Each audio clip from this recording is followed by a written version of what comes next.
Tá? Tá pronto.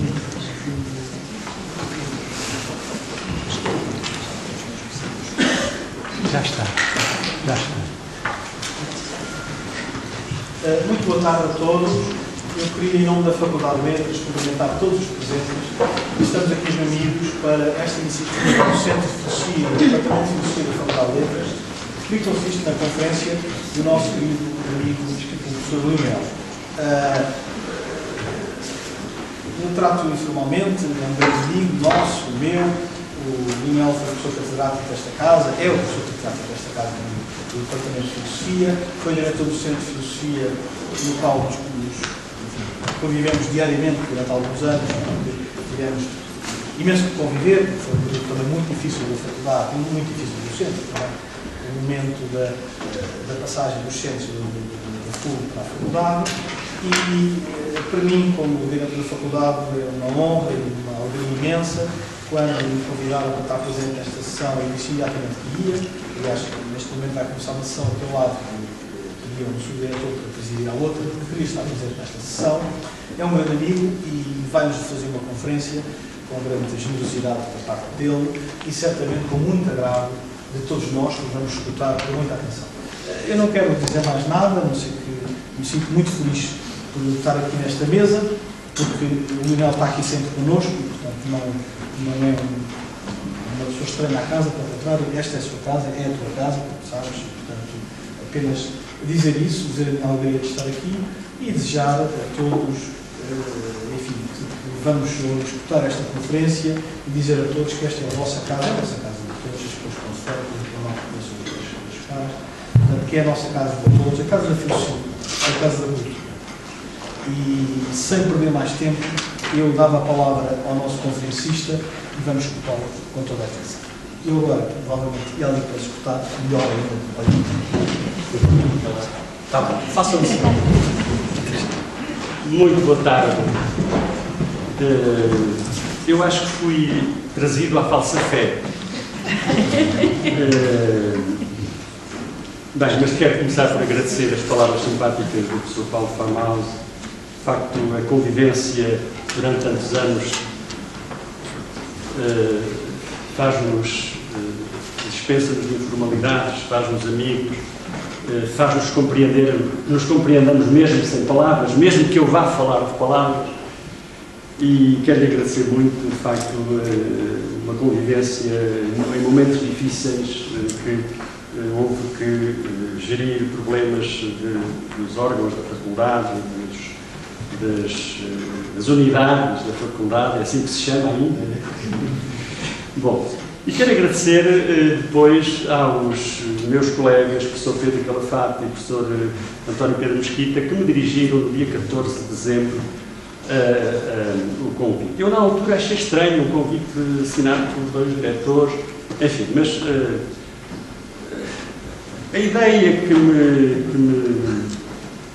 me ocorreu na altura foi, já que regresso à casa onde me formei, onde, no fundo, passei 40 e tal anos da minha vida,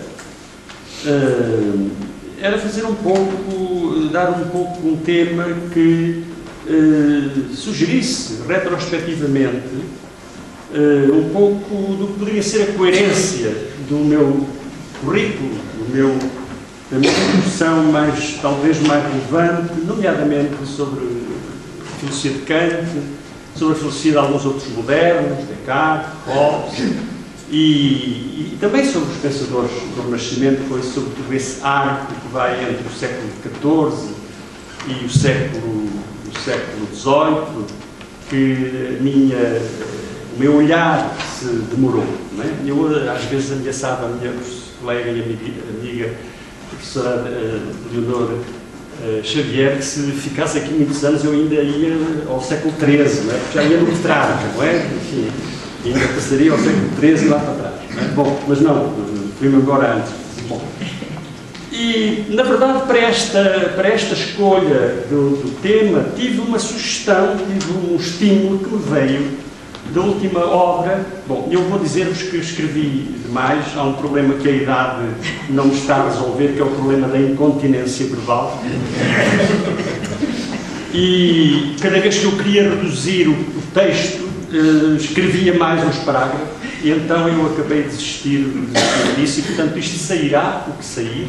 Eu vou tendo as folhas aqui à minha frente, vou saltando algumas, e acabo onde acabar, e podem ter a certeza que mesmo que eu acabasse de as ler todas, a questão ficava por explicar na mesma, e por isso termino eu onde terminar, não há problema nenhum. Não há problema nenhum. Bom, ao menos fique a ideia, porque é isso, a ideia de uma poética da razão que eu gostaria de tratar. Bom, mas para esta opção eu tive um estímulo que me veio da última obra de George Steiner, The Poetry of Talk, publicada em 2012, foi logo traduzida para português, e quando eu deparei com o título, fui tomado pelo interesse e pela curiosidade. Li a obra com o intuito de perceber a tese geral do autor, e a minha curiosidade e o meu maior interesse consistiam em ver se havia nela algum desenvolvimento sobre Kant que viesse ao encontro das minhas próprias perspectivas ou as contrariasse. De facto, há nela generosos capítulos, desenvolvimento, referências, apreciações mais ou menos extensos sobre uma amplíssima galeria de filósofos ou pensadores de todas as épocas e de qualquer dimensão e orientação, sobre poetas e romancistas, sobre relações, por assim dizer, paradigmáticas entre filósofos e poetas, Hegel e Holderlin, Alain e Paul Valéry, Heidegger e Celan, numa exuberante amostra da vasta erudição, temperada, embora sutil leveza, da inconfundível escrita ensaística steineriana. Mas Kant não merece nem nenhum capítulo, nem especial desenvolvimento ou referência, ou sequer relevante menção das suas obras. O seu nome aparece algumas vezes, mas sempre, poucas, sempre arrolado entre outros, de modo vago e genérico. Pode dizer-se que se o autor da crítica da razão pura se faz notar, é pela ausência. Teria Steiner tido medo de pôr à prova a sua tese de uma poesia ou poética do pensamento? Ele também usa a expressão poetics of reason, uma vez. Naquele filósofo que por muitos tem sido considerado como o mais inverosímil dos exemplos, se não mesmo o mais expressivo contra-exemplo de uma escrita filosófica que tivesse tido a preocupação da linguagem, da retórica, do estilo e do modo de exposição, dada a fama muito generalizada que corre desde os seus dias até aos de hoje, a respeito do seu suposto desinteresse pela linguagem, da sua abstrusa linguagem e do seu mau estilo, da sua escrita sem qualidade literária. Desiludido com a obra nesse ponto, não fui contudo noutros. De facto, encontrei nela um conjunto de teses que vêm ao encontro dos pressupostos que têm orientado os meus próprios ensaios de hermenêutica das obras filosóficas e das convicções que colhi desse trabalho. Steiner propôs-se investigar as tensões e as cumplicidades que existem entre a filosofia e a literatura, entre um poema e um tratado metafísico, na esperança de que isso pudesse iluminar aquilo a que chama, precisamente, e estas expressões são bem gratas, a criação do sentido e a poética da razão, que é o lugar onde ele utiliza poetics of reason, que ele utiliza. Nessa perspectiva, ele aborda os textos filosóficos na medida em que eles estão sob a pressão dos ideais literários de uma determinada época, submetidos à poética e à retórica, tentando captar as sinapses que possam existir entre os argumentos filosóficos e a respectiva expressão literária. Assume como pressuposto fundamental que é a linguagem que define e constitui o humano, um pressuposto que está documentado na política, no livro primeiro da política de Aristóteles, e que foi também um pressuposto fundamental do humanismo romano e depois do humanismo renascentista. Daí decorrendo a condição linguística e literária do pensamento, que os gregos diziam na polissemia do seu logos e que os latinos também reconheciam na intimidade que sabiam existir entre a ratio e a oratio, a razão e o discurso. E assim, todos os atos filosóficos são irremediavelmente linguísticos, realizam-se e instalam-se num ou noutro movimento do discurso. Oral ou escrita, a proposição filosófica e a articulação e a comunicação de um argumento estão submetidas às potencialidades e às limitações do discurso humano. Filosofia e literatura têm, pois, o mesmo lugar de origem e os seus meios performativos são idênticos. Eu quero crer que o George Steiner leu os escritos do professor Cerqueira Gonçalves. Só pode, não é? Como qualquer outro produto literário qualificado, a escrita filosófica é também uma questão de estilo. Tal como um complexo poema, um romance ou uma complexa obra musical, assim é inerente a uma complexa obra filosófica um processo de criação, uma poesia, poetry, peculiar, uma poética, que ao mesmo tempo nela se revela e se esconde.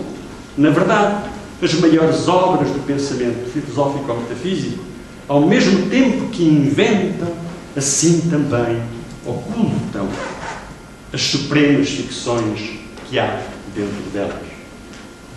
Por fim, ao tentar identificar o momento inicial desse processo de criação de uma obra filosófica no elemento e com os meios da linguagem, Steiner queria encontrar os vestígios que dele falam no que chama, e a expressão é dele, o Mysterium Tremendum of Metaphor. E aí recorre ele mesmo a uma metáfora tirada das conjecturas da cosmologia contemporânea, tal como os cosmólogos adeptos da chamada teoria standard pensam poder ouvir ainda algo daquele acontecimento singular que, segundo eles, terá dado origem ao universo, na radiação cósmica de fundo registada pelas suas sondas. Assim, se seguirmos os vestígios das metáforas na obra de um filósofo, talvez consigamos ouvir ainda o testemunho que nos chega desse feliz momento inicial que deu origem à galáxia ou ao cosmos do seu pensamento. Como não sentir-me confortado com tais declarações? Pois não são diferentes os pressupostos que têm orientado as minhas próprias investigações, nomeadamente sobre as metáforas da razão no pensamento de Kant. Poética da razão é, efetivamente, uma expressão que também venho utilizando desde há pelo menos 2 décadas e meia, mais do que isso. O último capítulo da primeira parte da minha dissertação levava o título Prolegómenos a uma Poética da Razão. E ele constituía uma espécie de discurso de método que me orientava na análise e interpretação da obra kantiana que aí propunha. Ao longo da obra, esse tópico aparece muitas vezes também sob a forma de poética do espírito ou sob a forma elíptica de economia poética do pensar kantiano, que vai no subtítulo mesmo da obra. A segunda parte da dissertação propunha-se a identificação e interpretação dos diversos campos metafóricos que estruturam semanticamente a filosofia kantiana. A metafórica kantiana era considerada aí como o aspecto mais relevante e revelador, se bem que não o único, dessa poética, como inequívoco testemunho da condição intuitiva do pensamento, como a prova que também na gênese, construção e exposição do pensamento filosófico está em ação a imaginação com suas leis de analogia. A ideia central que é mediada é esta, que, lidos a um certo nível, e este nível é o nível mais baixo ou elementar, a saber, o mais possível rente ao dizer e à linguagem mesmo do filósofo.